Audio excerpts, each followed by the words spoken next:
아들이 병들어 증세가 심히 위중하다가 숨이 끊어진지라. 여인이 엘리야에게 이르되 하나님의 사람이여 당신이 나와 더불어 무슨 상관이 있기로 내 죄를 생각나게 하고 또 내 아들을 죽게 하려고 내게 오셨나이까. 엘리야가 그에게 그의 아들을 달라 하여 그를 그 여인의 품에서 받아 안고 자기가 거처하는 다락에 올라가서 자기 침상에 누이고 여호와께 부르짖어 이르되 내 하나님 여호와여 주께서 또 내가 우거하는 집 과부에게 재앙을 내리사 그 아들이 죽게 하셨나이까 하고 그 아이 위에 몸을 3번 펴서 엎드리고 여호와께 부르짖어 이르되 내 하나님 여호와여 원하건대 이 아이의 혼으로 그의 몸에 돌아오게 하옵소서 하니 여호와께서 엘리야의 소리를 들으심으로 그 아이의 혼이 몸으로 돌아오고 살아난지라. 엘리야가 그 아이를 안고 다락에서 방으로 내려가서 그의 어머니에게 주며 이르되 보라 내 아들이 살아났느니라. 여인이 엘리야에게 이르되 내가 이제야 당신은 하나님의 사람이시오 당신의 입에 있는 여호와의 말씀이 진실한 줄 아노라 하니라. 오늘 이 말씀에 많은 은혜 받으시기 바랍니다. 17절에 보면 지금 잘 사는 것은 아니지만 지금 피해 있고 가뭄 중에 엘리야나 또 그 집의 가족들이 매일매일 그저 굶지 않고 먹고 있는데 17절에 보면 이렇게 되어 있습니다. 이 일이 있은 후에 그 집 주인 되는 여인의 아들이 병들어 증세가 심히 위중하다가 숨이 끊어진지라. 여러 가지로 어렵고 힘든 상황 가운데 이제 아이가 아프기 시작하고 그러다가 숨이 끊어지는 어려움이 생기게 됩니다. 죽음은 여러분이 아는 것처럼 인간이 경험하는 가장 큰 위기이고 특별히 부모가 살아있을 때 또 자녀가 좀 젊을 때 어릴 때 자녀의 죽음을 경험하는 것은 사실 사람이 극복할 수 없는 굉장히 큰 위기입니다. 지금 이 사르밧 여인에게 지금 먹고 살기도 어려운 이 절박한 상황에서 하나님의 사람 엘리야와 함께 있다가 아들이 병들어서 이제 죽게 되는 그런 어려움이 갑자기 오게 됩니다. 이때 이제 우리가 질문할 수 있는 여러 가지 것들이 있는데 그 중에 제일 저희들이 따라 볼 수 있는 것은 엘리야가 과연 이 어려움 가운데 어떻게 행동하는가 하는 것입니다. 이 어려움들을 우리가 위기라고 부릅니다. 승리 후에 찾아오는 위기가 있습니다. 제가 이렇게 제목을 냈는데요. 우리가 믿음 생활을 대충 할 때는 별로 위기도 없고 큰 은혜도 없습니다. 믿음 생활에 열심을 내기 시작하면 이게 순차적으로 교차로 되게 찾아오는 경우가 많습니다. 아주 하나님을 경험하면서 하나님의 은혜에 크게 감사할 때도 있지만 감사에 그 저녁이 지난 다음 날 위기가 갑자기 찾아올 때가 있습니다. 근데 이때가 여러분들이 믿음이 한 단계씩 성장해야 될 때다 이렇게 보면 좋습니다. 이 위기가 영어로 크라이시스인데요. 이 크라이시스가 헬라어로는 크리시스인데 이 크리시스의 원형 동사형은 클리네인입니다. 이 클리네인이라는 뜻은 무엇인가 하면 무엇인가를 결정한다는 것입니다. 위기의 순간은 항상 뭐하고 맞닿느냐면 뭔가를 결정해야 할 때입니다. 우리에게 위기가 왔을 때는 뭔가를 결정해야 하는데 사람이 뭘 결정할 때는 기준이 있습니다. 우리가 대충 결정하는 것 같지만 자기 나름대로 기준이 있습니다. 덜 위험한 걸 선택한다든지 아니면 내 마음에 첫 번째로 오는 마음을 선택한다든지 이것이 다 기준입니다. 그래서 여기 크리네인에서 파생된 단어 중에 하나가 크라이테리언이라는 단어가 있는데 영어로 쓸 때 이것이 표준이라는 말입니다. 그러니까 위기에는 결정한다라는 의미가 있고 이 결정에는 표준을 정한다 이런 의미가 있습니다. 그러니까 위기의 순간은 곧 결정해야 할 때고 내가 뭘 결정할 때는 기준을 정해야 가능한 것입니다. 그래서 위기를 맞이할 때 자꾸 결정하게 되고 결정할 때 내 기준을 정하게 됩니다. 이것이 말하자면 그리스도인에게 삶의 기준을 정하는 굉장히 중요한 훈련이 됩니다. 평상시에는 결정을 되게 미루게 됩니다. 결정을 자꾸 미루게 되죠. 사람은 뭔가 결정을 할 때 바로 하지 않습니다. 딱 그 시간이 돼야, 즉 데드라인에 걸려야 뭔가를 결정할 수밖에 없습니다. 그래서 우리가 데드라인을 주고 어떤 프로젝트들을, 어떤 일들을 하는 거죠. 그래서 그리스도인에게 위기가 닥쳐올 때는 뭔가는 결정을 내려야 될 때고, 결정을 내릴 때 내 기준이 정해집니다. 내 표준이 정해진다는 거죠. 그래서 우리가 성경에서 보는 것, 많은 하나님의 사람들이 인생 가운데 하나님을 풍성하게 경험하지만 그만큼 위기도 경험합니다. 이 위기의 순간이 어떤 때인가 하는 것을 우리가 배우고 훈련하는 시간이 지금 엘리야에게 있었다 하는 것을 보게 됩니다. 위기의 순간은 어떤 때인가요? 위기의 순간은 하나님을 찾는 때입니다. 그리고 사람이 하나님을 찾으면, 특별히 믿음을 가진 사람이 하나님을 찾으면 하나님이 무엇인가 일하는 하나님의 역사를 경험하게 됩니다. 이것에서 벗어나면 우리가 교회에 오고 가는 신앙생활을 계속해도 실제로 그리스도인으로 살아가지 않을 때가 더 많습니다.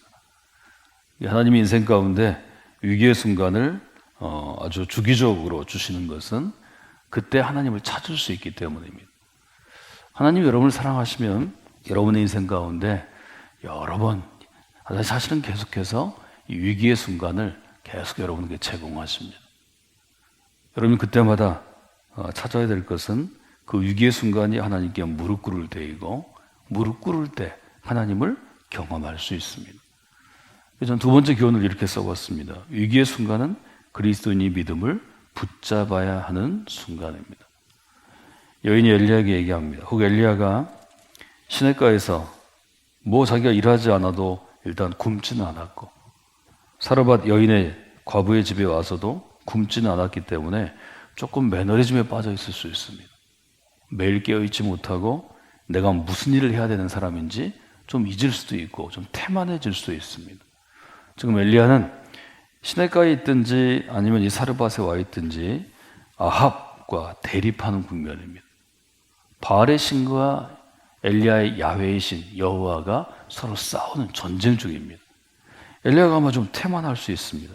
정신이 번쩍 들게 여인이 소리칩니다. 18절에 이렇게 얘기하죠. 여인이 엘리야에게 이르되 하나님의 사람이여 당신이 나와 무슨 상관이 있습니까? 아주 거칠게 항의합니다. 아들이 죽었는데 이 엄마가 제정신이 아니겠지. 거의 반 미쳐 있을 것입니다. 엘리야의 멱살을 잡지는 않았지만 엘리야의 눈을 똑바로 뜨면서 소리쳤을 것입니다. 하나님의 사람이여, 도대체 당신이 무슨 상관이 있길래 나에게 재앙이 내리게 합니까? 얘기하죠. 내 죄를 생각나게 하고 내 아들을 죽게 하려고 왜 왔습니까? 나가라는 거죠. 엘리야가 아마 당황했을 것입니다. 그런데 여인은 엘리야한테 지금 상황을 얘기하는 게 아닙니다. 당신이 와서 우리 아들이 죽었는데 책임을 져야 되는 게 아닙니까? 아마 엘리야가 굉장히 정신이 바짝 들었을 것입니다.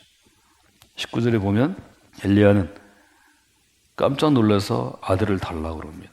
그리고 여인의 품에서 떨어뜨린 다음에 자기 공간, 다락에 누워있다 그랬는데 다락에 올라가서 침대에 누입니다. 위기가 있을 때 이 여인은 지금 아이의 시체를 보면 더 흥분할 수밖에 없죠. 이 여인을 좀 진정시키기 위해서 아이의 시신을 데리고 옵니다. 그리고 침상에 누입니다. 우리가 어떤 위기를 당했을 때 여러분이 할 일은 위기에 당해서 당황한 사람들을 그 위기 현장에서 좀 떨어뜨려 주는 것입니다. 그 자리에 있지 않고 데리고 나오는 거지. 그리고 좀 안정을 취하도록 놔두는 것입니다. 사람은 실제로 경험하는 위기보다 당황하고 어려워서 그 위기를 훨씬 더 크게 생각하는 경향이 있습니다. 확대해서 생각합니다. 조금 벗어나면 그래도 그걸 좀 견딜만 한데 그 자리에 있으면 견딜 수 없죠. 처음에는 위기에서 한 발짝 물러서게 하고, 그 다음에 20절에 보면 엘리야가 아이가 아마 지금 숨이 멎어서 얼마 되지 아니한 때 같은데 부르짖습니다. 20절에 보면 여호와께 부르짖어 내 하나님 여호와여, 주께서 내가 지금 거하는, 지금 머물고 있는 이 여인에게 재앙을 내리셔서 아이를 죽게 하십니까? 그리고 하나님께 부르짖습니다. 몸을 3번 펴서 엎드리고 부르짖어 이르되 혼으로 돌아오게 하소서 하는 것은 간절한 엘리야의 부르짖음이죠. 그 위기의 순간 그리스도인은 결국 하나님을 붙잡는 것입니다.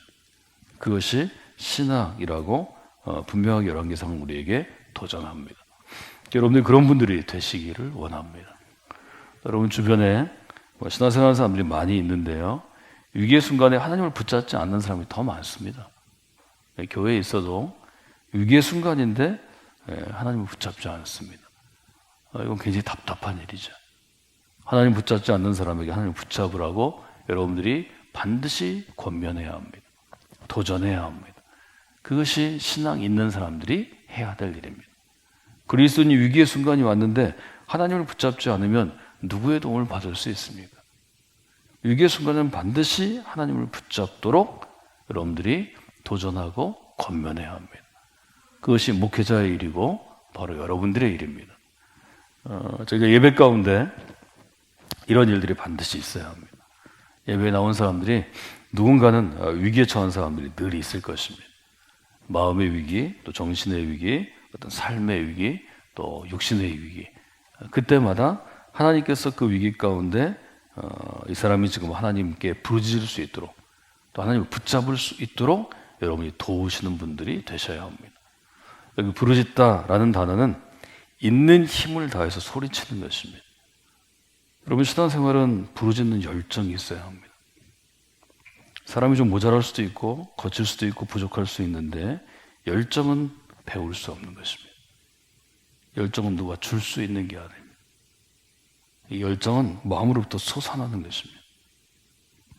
엘리야가 지금 부르짖을 때 하나님께 간절히 부르짖는 것을 이전에도 그렇게 생각했겠지만 여기서 아마 자기의 한계를 뛰어넘었을 것입니다. 아들을 잃고 눈물을 흘리는 그 여인의 기대어 살아야 되는 자기의 모습을 보면서 하나님을 향하여 아주 이 삶의 모든 것을 바쳐서 자기의 마음 깊숙한 것에부터 품어져 나오는 열정의 기도가 그에게 있었을 것입니다. 하나님 왜 이 위기의 순간을 주시나요? 위기의 순간 가운데 내 본 모습이 드러나기 때문입니다. 평안할 때는 자기 신앙의 모습이 드러나지 않습니다. 끝에 와봐야 죽을 때가 돼야 죽을 정도로 힘들어야 신앙의 본 모습이 드러납니다. 저는 이것이 위기를 주시는 하나님의 뜻이라고 생각하고 또 목회자와 같이 더 헌신적으로 하나님을 섬기도록 부르심을 받은 사람은 이 위기를 반드시 계속 거쳐갑니다. 이 위기가 한 번 거쳐갔다고 끝이지 않습니다. 젊을 때는 젊을 때대로 또 나이 들면 나이 든 대로 노년이 되면 노년이 된 대로 이 위기는 계속 옵니다. 왜냐하면 그리스도인은 위기의 순간 하나님을 붙잡고 부르짖기 때문입니다. 하나님 그 부르짖는 순간을 굉장히 중요하게 생각하십니다. 여러분들에게 우리 교회 가운데 나와서 이 새벽이 됐든 또 예배의 시간이 됐든 여러분들이 그 위기의 순간에 부르짖는 기도의 순간들을 맞이하시는 분들이 되시기를 원합니다. 이 점을 여러분들이 마음 가운데 두셔야 합니다. 특별히 새벽은 기도하는 시간으로 한국교회가 떼어놓은 시간이기 때문에 위기를 맞은 사람들에게 새벽 시간을, 기도 시간을 권하셔야 합니다. 엘리야가 하늘의 문을 열 정도로 아주 부르짖어서 열정적으로 기도할 때 22절을 이렇게 써 있습니다. 22절 한번 읽어볼까요? 여호와께서 엘리야의 소리를 들으심으로. 이 점이 중요합니다. 우리가 부르짖어야 하는 이유는 부르짖을 때 하나님께서 우리의 소리를 늘 들으시기 때문입니다. 하나님의 소리를 들으실 때 그때 하나님이 역사하십니다. 그 아이의 혼이 몸으로 돌아오고 살아난지라. 엘리야가 그 아이를 안고 다락으로 또 다락에서 방으로 내려가서 어머니께 주며 이릅니다. 아들이 살아났습니다. 그때 여인이 얘기합니다. 내가 이제야 당신이 하나님의 사람이요 당신의 입에 있는 여호와의 말씀이 진실한 줄을 알겠습니다. 우리가 이것을 신앙의 고백이라고 부릅니다. 여러분 중에서 또 교회 다니지만 교회에 왔다 갔다 하지만 내가 신앙을 잘 고백하지 못했습니다 하는 분들이 있습니다. 왜 신앙을 고백하지 못할까요? 하나님을 경험하지 못했기 때문입니다. 하나님을 경험해야 고백할 수 있습니다. 하나님을 경험하지 못한 이유는 그 인생 가운데 하나님의 도움이 필요할 위기를 자기 믿음으로 헤쳐나가지 못했기 때문입니다. 어떤 어려움이 있을 수 있습니다. 가족 간의 어려움, 또 친구 간의 어려움, 인간관계의 어려움, 그걸 극복하면 믿음을 고백할 수 있습니다.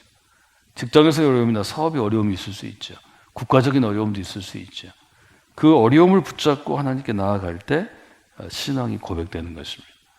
신앙 고백에는 특징이 있죠. 신앙 고백은 하나님을 증언하는 것입니다. 하나님 이런 분이십니다. 하나님이 능력이 있으십니다. 하나님이 이렇게 저를 구해 주셨습니다.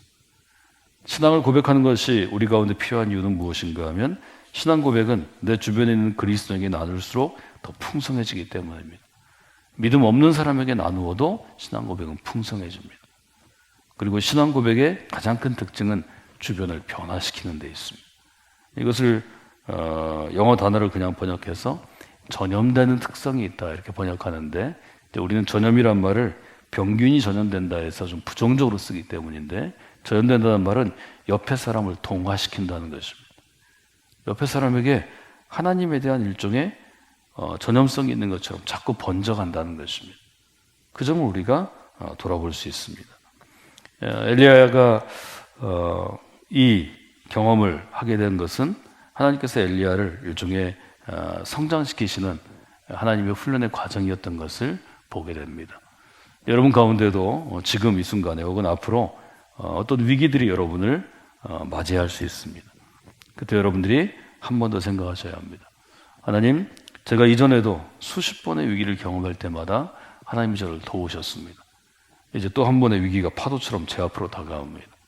저 파도를 제가 넘어가면 지금보다 더 깊이 하나님을 알게 되고 하나님을 경험하리라고 제가 기대합니다. 하나님 도와주시기를 원합니다.